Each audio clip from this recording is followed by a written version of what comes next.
Welcome into the Off Base podcast alongside Xavier Scruggs. I'm Sierra Santos filling in for our girl, Lauren Gardner, and All-Star Week is upon us. It's pretty much one of my most favorite weeks of the season, right? Best. You know what I mean? The best of the best. It is. It's where you get everybody who's been playing at such a high level coming in, showing off on the best platform. My favorite part is that everyone's in a good mood. Yeah, everybody's you know, when you're relaxed. trying to get an interview, yeah, everyone's Nobody's in. like, get away from me. They're like, yeah, I want to talk now. Exactly. You know what I want to talk about? And I know that we get obsessed with the shiny new toy when somebody makes their debut and they're really good. Yes. This is a toy that I'm buying. Ooh. Brewers rookie fireballer Jacob Misiorowski continued his electric start to his young career earlier this week, defeating future Hall of Famer Clayton Kershaw and the Dodgers. So after giving up a leadoff home run to Shohei Ohtani, Jacob went on to strike out 12 of the next 16 batters with a fastball that nearly hit 102. He also set a career high with 21 swings and misses. Yes. This is that dude. He's that dude. And can I just talk about how special it is as a rookie to come in, understanding how to command the fastball? And to me, that's the focus, right? High velocity is going to be there. He's going to have velo, but can you command that? And that's what we specifically saw against the Dodgers, right? Shohei Ohtani hits the bomb, but he locks back in, being able to use all of his stuff. And it's so electric.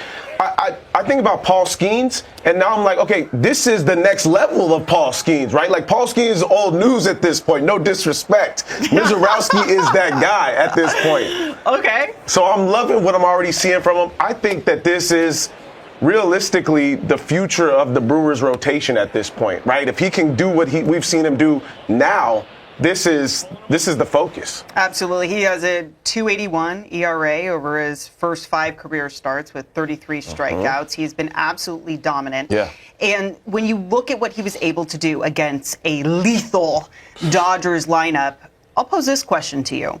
Does Jacob Misiorowski make the Brewers the biggest threat to the Dodgers in the National League? Dang, the biggest? Well, when I'm looking at that average velo at 99.2, I'm thinking that does something. But I don't want to disrespect the Phillies and what we've seen them capable of doing, right? I think that's a focus. Obviously, the Cubs have played good baseball. But I think that the Brewers do have to be in that conversation because they have a quality number one at this point. And obviously, Brandon Woodruff has come back into the fold, too. The rotation looks good. But I think if you have a solid 1-2-1-2-3 Freddie fastball, like that does something different. Look at what the Tigers did. Look at what the Tigers did last season with Tarek Skubal. Right, and then piece things together after that. Right. No, I think it's viable. The one thing I do want to say is it's not just from a pitching standpoint, too. I also think about what they've done run scoring wise. They play on the margins. They do all the things right as far as putting pressure on opposing defenses, the details of the game, runners on third, less than 2 outs. All those things are so important. So it comes along with pitching and defense to me. How much did that do you think is Pat Murphy?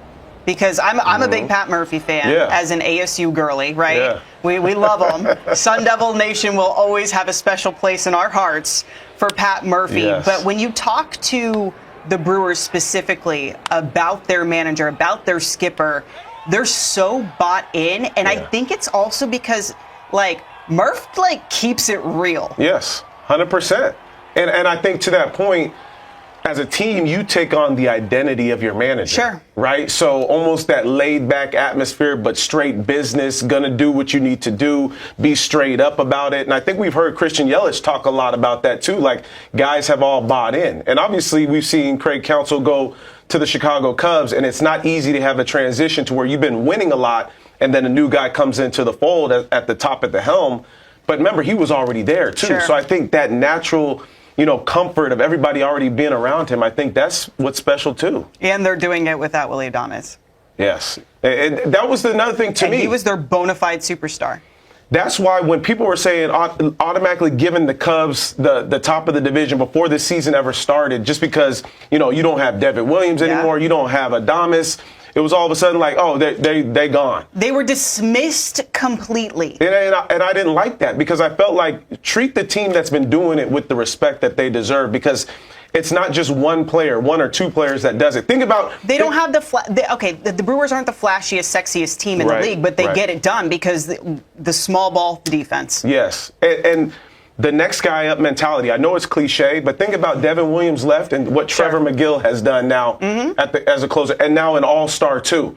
Throwing 100 miles in it. The back end of their bullpen is dumb. We didn't even touch on the bullpen. That's ridiculous, the velocity that comes out of the bullpen. We'll save it for the next podcast. you know I can go in. You know I can go in. Okay, we'll save it for the next Trevor one. McGill, another guy, if you don't lock up as many games as he has already, they're not even in this position at this point. 100%.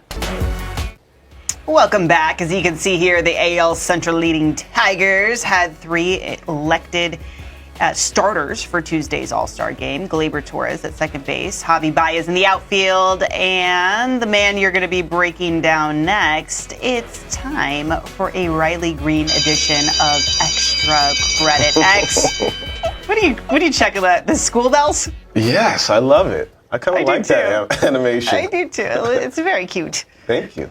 Well, let's get into Riley Greene. Yeah. I want to talk about his swing path, and that's one of the things that now we can really quantify through illustration, through showing degrees of what a swing path looks like and the tilt. I'm thinking about, certain guys that have a steep swing path. One of the guys is Freddie Freeman. When I think about more of a flatter path, I'm thinking of like Alejandro Kirk. But the best example of a steep swing path, which gets underneath the baseball and attacks the baseball with almost an upward angle, and specifically at 43 to 45 degrees for Riley Greene, is almost what allows him to have so much more of that power. His swing decisions are great, but also the swing itself. As hitters, we're always talking about having a consistent swing path. Now we can really quantify what that looks like and how to consistently repeat it. He's one of those guys that does it, and you can see it illustrated via like a disc angle on the right side there. And for our body to be able to consistently do the same thing, it's little things that we're working on as a hitter. It could be hand position. It could be, where our legs are. It could be, the foundation of how far we're spread out, getting into the swing path itself. But Riley Greene, he's an all-star, a starter in an all-star, and he's gotten that much better from last year because of what he's done with his swing path, the ability to now drive the baseball that much more. The numbers already where they were last year around this time at All-Star break. So now you think about how much more consistent he's being. And I think last year we kind of thought, okay, what type of hitter is he? Is he a superstar level hitter? We know he's great defensively. We know he can run all those things, but can he be a superstar hitter? And now I think we have some illustrations in swing path tilt that shows us one of the reasons why he's able to drive baseball so consistently. So what would be considered steep? Yes. Steep. Pardon my ignorance. So is Riley Greene one of the steepest? He is the steepest. Okay, as far and as where would Freddie Freeman be? And Freddie Freeman would be kind of right underneath him at 42 degrees. Riley is at 45. And when I say steep, it's like coming through. It's coming up underneath it. We kind of, I don't want to say undercut, right, or uppercut swing. Sure. Because sometimes we have a negative connotation with that. But what comes tough with having that type of swing is the consistency and driving the baseball and making good contact. So almost a steeper swing can be tougher to be more consistent with. Now he's already figured out how to be consistent with it on a variety of pitches. Okay. And different locations. And so with an example of a flatter, more swing plane that's a little bit flatter would be Alejandro Kirk. That would be more towards the 23.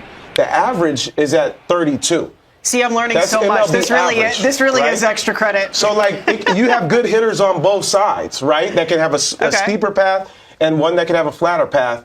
I think now that he's figured out how to have a steeper path with consistency has allowed him to drive the baseball like one of the best in a Freddie Freeman. That's why I gave an example, because if you figure out how to hit the ball with a steep path consistently, you may end up like a Freddie Freeman doing it one of the best in the game. But you can also be a Alejandro Kirk whose line drives all over the field with a more flat path, but not as much drive to it at times. Okay, I just learned a lot. Extra credit. Extra credit. It really was. It's a new StatCast thing that I wanted to bring out too, because when we get these new metrics, I want people to understand kind of what they ultimately mean. And it is not always a great thing to have a certain type of swing, because everybody's swing is different, right? But as long as we can explain what those things kind of mean, it's important for young hitters, amateur hitters, but also professional hitters as we're continuing to learn too.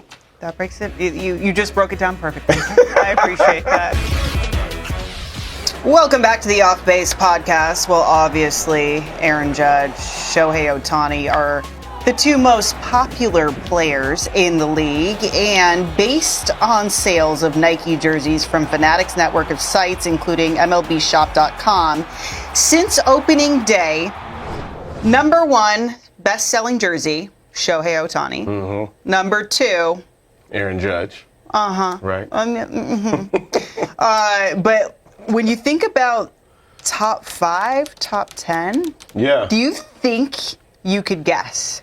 Okay. I would go Ellie De La Cruz. I always see people with Ellie De La Cruz jerseys. I feel like, no, that's not a top 10. No. Dang. Okay. Juan Soto. Yes. 6. Okay. Juan Soto. Fernando Tatis Jr. Yes. 9. Ronald Acuna Jr. No. Mookie Betts. He falls just on the outside. Acuna is 11. Oh, okay. Mookie Betts, number 4. Wow. Freddie Freeman? Yes. Okay, there you go. Now you're getting hot. Freddie. You're getting hot. He's 3. Dang. Who else am I missing? I'm thinking Think big about cities number too. 5. Big city. I'll give you a hint. Maybe Kyle Tucker? No. Big city. Chicago's a big city? No. Big city. New York, Big LA? Apple. Okay. Oh, Lindor. Yeah. There you go. Lindor.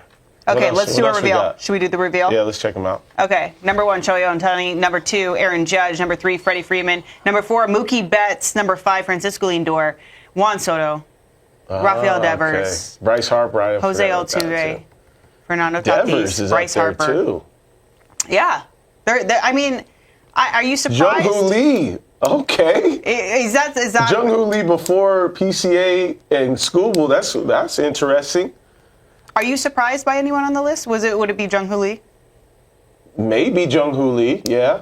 Mm-hmm. Just because of maybe a smaller-ish market, not as big as like LA, New York, but also, a player coming over just 2 years ago from Korea, It's not a Japanese, it's Korea, a smaller one. Yeah, 100%. That's dope. I love that. Absolutely. I'm not surprised by anyone in the top 10, though. When I think of the faces of the game, that's pretty much who I think of. I'm surprised Ellie's not in the top 10. Like, I see so many kids with Ellie De La Cruz jerseys, Where? honestly.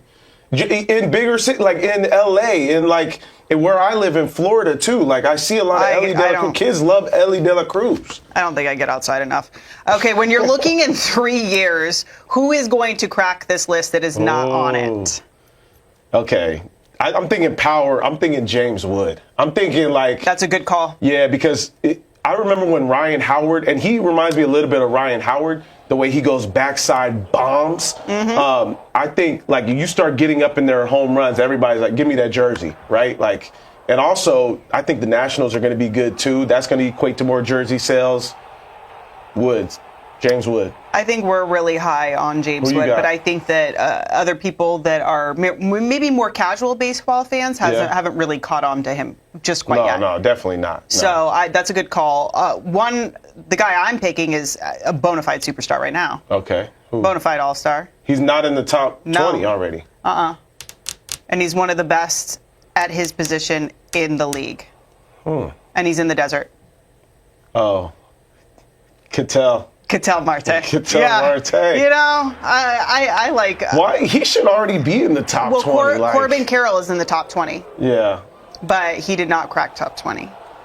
I would rock a Marte jersey right now as we speak. Are you one? I love Ketel Marte. Are you one of those guys who refuses to wear another man's jersey?